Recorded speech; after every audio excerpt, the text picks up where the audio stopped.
We must make a stand in Syria and make it soon because we can't afford not to. This is coming from Mideast analyst Robert Satloff. Let me quote him, quote, "If Syria descends into the chaos of an all-out civil war, it's not only Syrians who will lose out.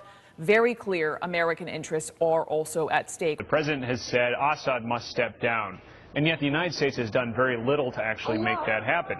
And so you see the potential for U.S. credibility suffering in the region, but you also see the potential, frankly, for this crisis, this conflict being dominated by extremists, being dominated by other countries like Iran and Russia, which are very active there right now. I think that this is a government that has proven to be brutal and not respect any conventions, human rights, etc. They're not to be trusted. The problem with staying on the path we're on is that you're going to have a sectarian war that becomes deeper and deeper. You're going to have a sectarian divide that basically becomes unbridgeable.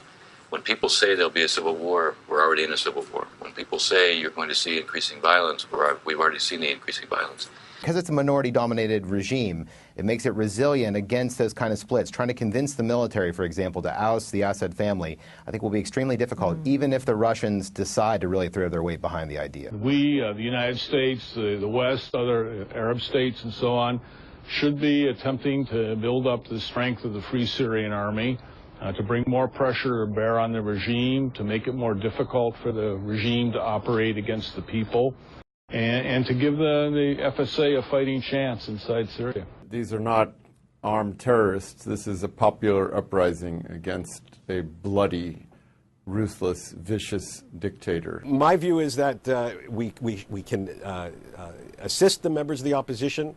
We can use our intelligence, we can use our cyber war capabilities, and we can use our air power. I don't think that it's at all necessary for on-the-ground American forces to be engaged. What is important is to try to change the military balance in the country so that the forces around Assad begin to splinter and crack much more quickly than we've seen so far.